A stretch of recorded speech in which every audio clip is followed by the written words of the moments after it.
Hello children, welcome back to the online class.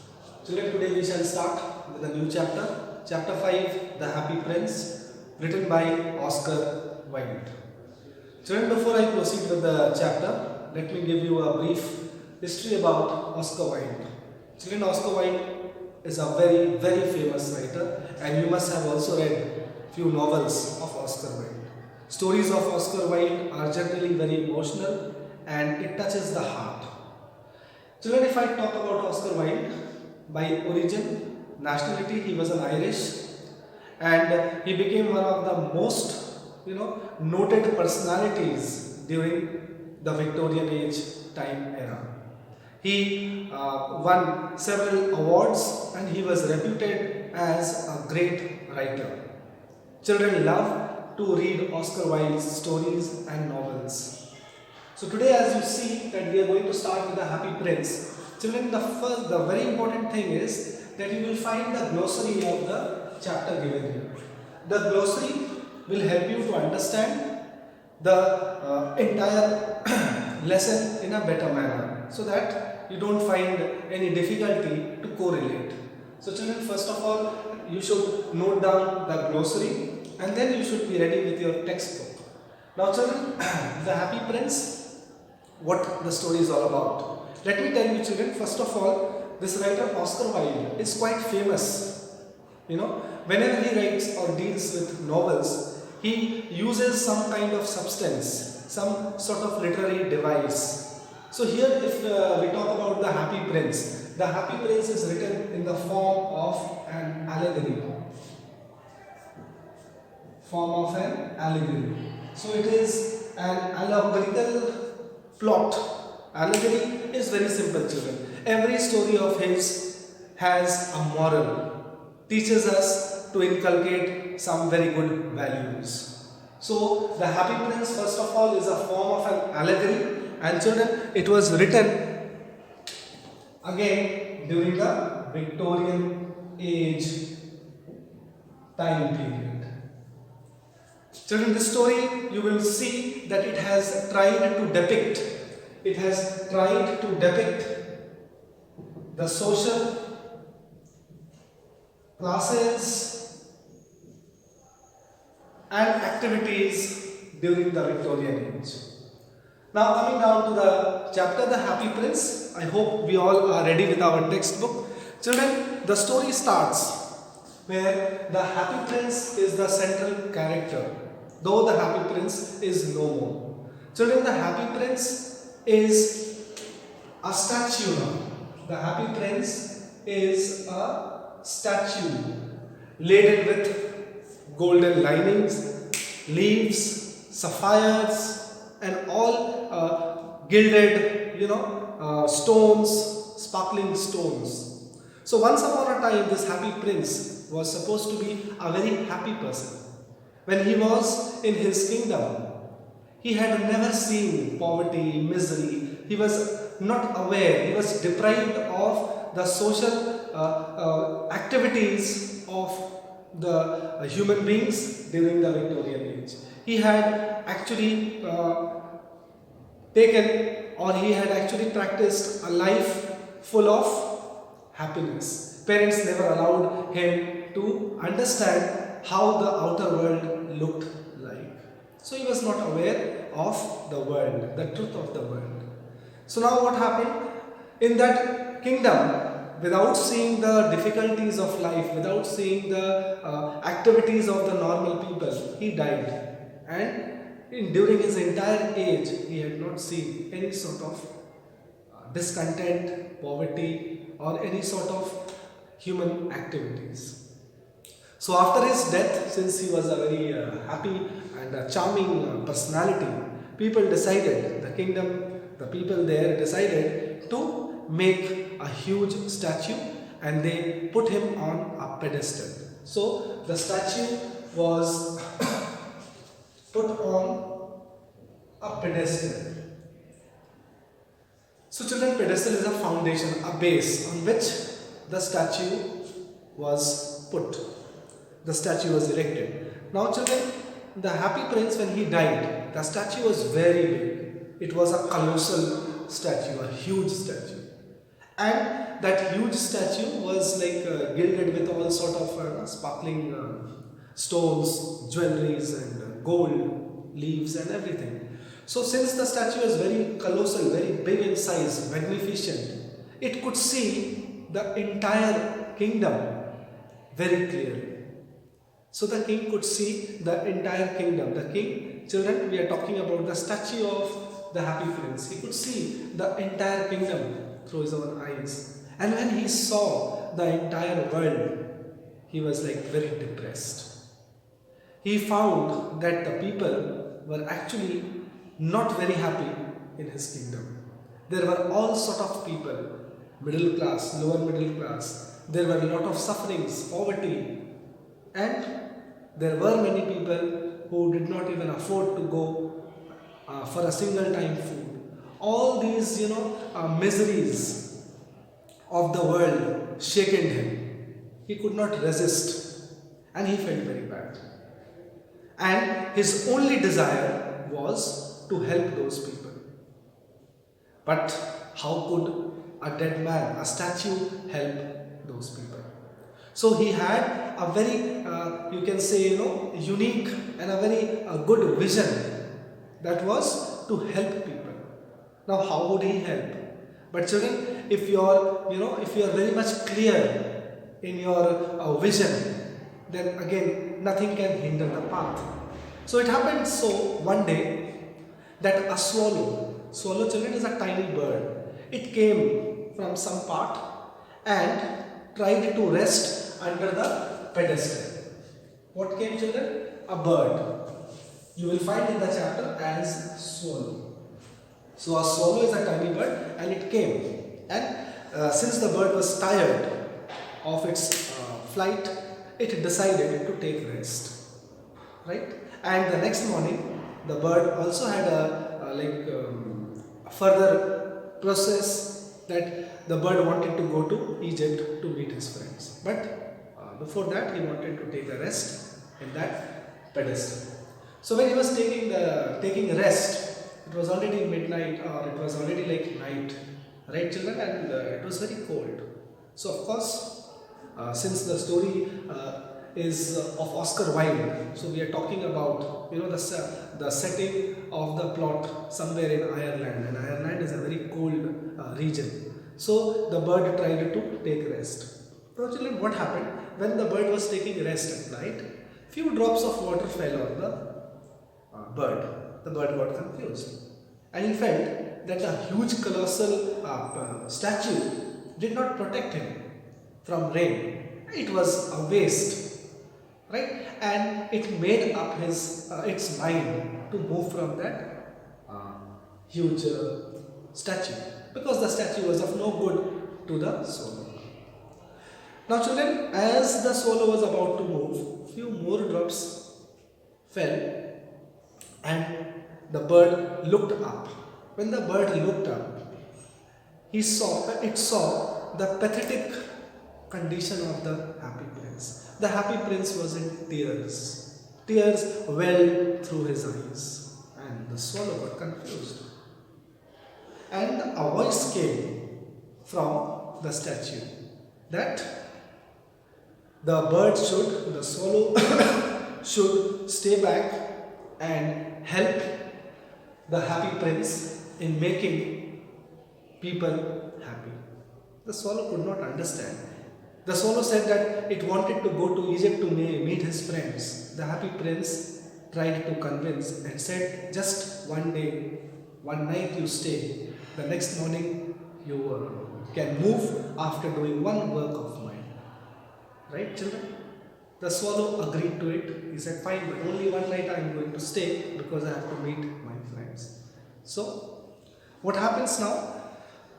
As you see in the story, children, the happy prince gave a mission to be accomplished to the swallow. And the mission was that the happy prince wanted the swallow to go to a seamstress. To go to a seamstress house. This is number one. Seamstress house. Seamstress, as I have already written over here, women who makes living by sewing. He said, what I can see from here is that the seamstress has a lovely son, and the son is ill, is not well, is not able to sleep properly, what I can see from here. And I feel really pathetic, and I would like to help that child. And what you need to do, what the swallow has to do, was to take the ruby, right? To take the ruby from the sword of the happy prince. The happy prince was fully laden, as I said children earlier also, with expensive, stones and gold. So entire statue was covered with all those heavy materials. So he ordered the swallow to take what? The ruby from where? From the sword. From the sword. And give it to the seamstress who was actually sewing the dress of the queen's maid. So she was very busy. What the prince could see, the seamstress was very busy and she did not even have time to buy food. There was no money also at home. So the happy prince requested the swallow to take that ruby and drop it in the seamstress's house. Now the swallow followed the order and it went to the seamstress's house. The swallow was also, quite depressed to see the condition of this lady, the seamstress. She was so overburdened with her work that she fell asleep without attending her son. What this swallow did, it dropped that ruby. And children, that ruby somewhere helped the seamstress to accumulate some money and help her son to buy food and medicine.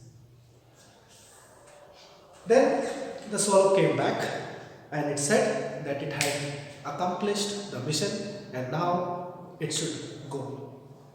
So again the happy prince, since he could see the entire world in misery and suffering, the happy prince once again convinced the swallow to stay for one night more.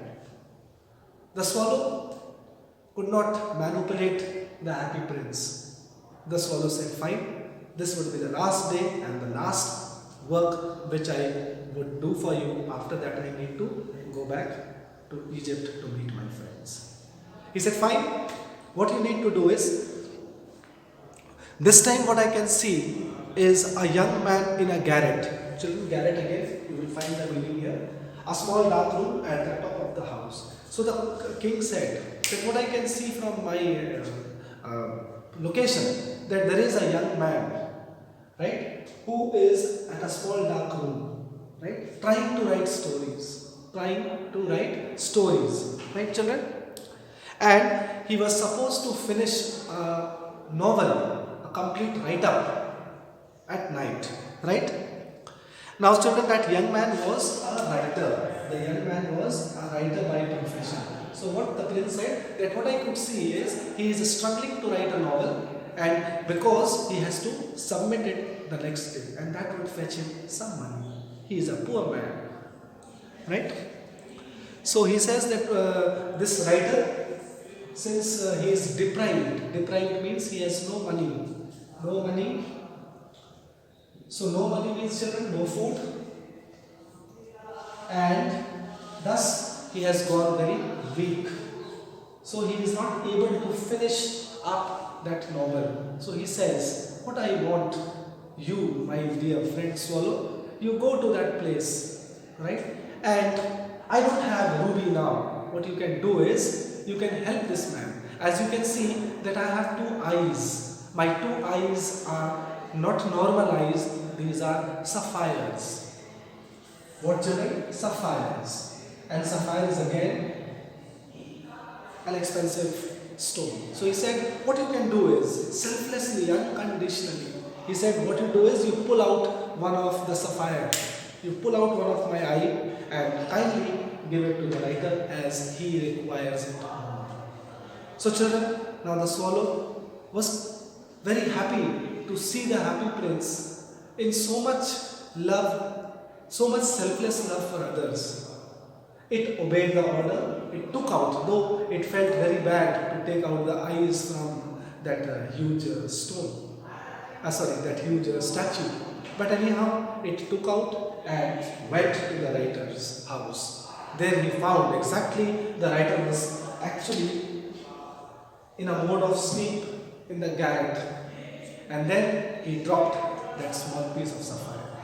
Now children, that small piece of sapphire actually helped the writer to get some money. Financially, it helped the writer and somewhere changed his life.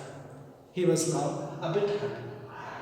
Now the swallow had already done, had already accomplished two missions. Now again it came to the happy prince and said, now I hope I should go. Then the happy prince said, wait my friend, I have something for you. He said, yes. He said, why am I asking you to do all this? Let me tell you my story, how my statue came here.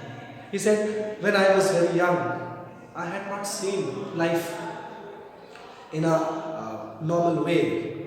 My parents did not allow me, or I was not allowed rather to go out of the kingdom. Hence, everything was very perfect around me. Now, after my death, till my death I was not aware. After my death, when my statue was erected here in the middle of the city, then I realized that the world was not as I had seen. I had seen the other part of the world where everyone was happy, contented in life. But what I can see from here as a statue, that the world is full of suffering. So my dear friend, I would request you to wait for another day. Just one night, and after that you will leave.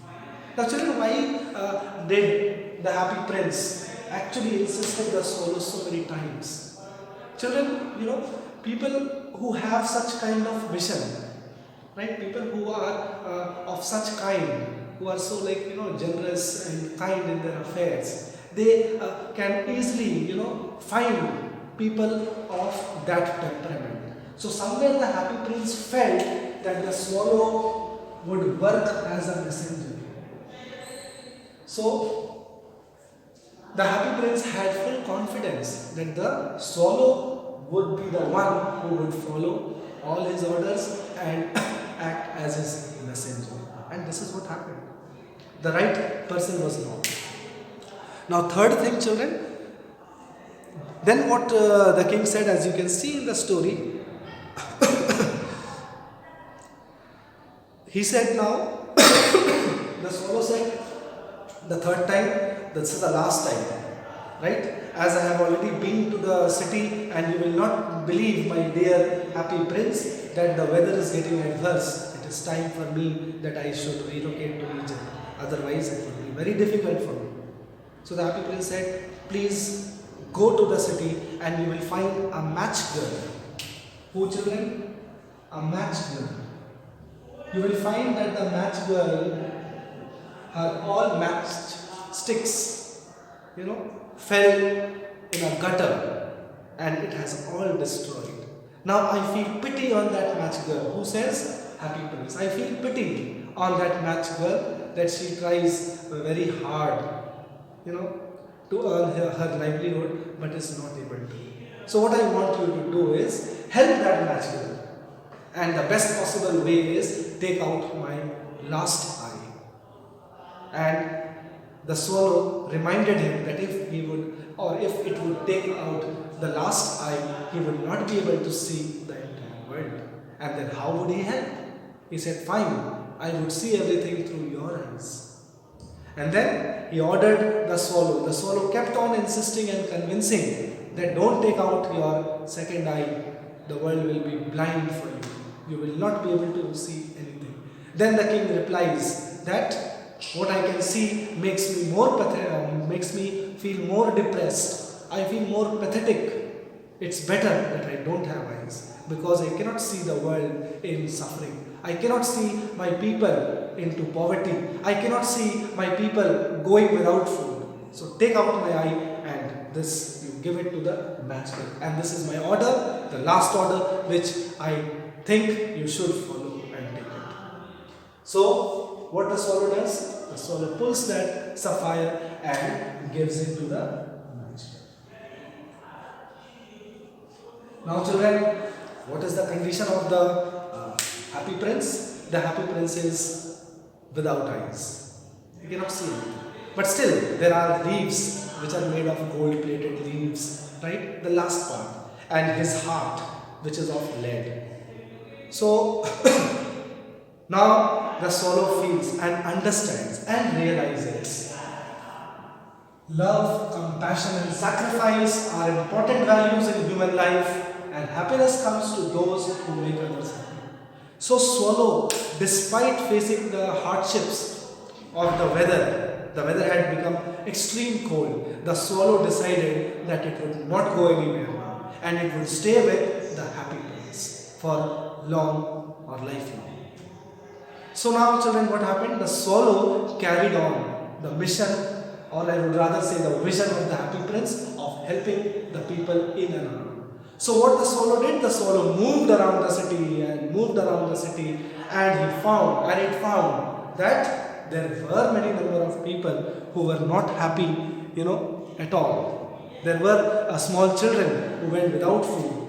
So all the miseries of that kingdom, right, the swallow could see, and through the swallow, the happy prince could realize and understand.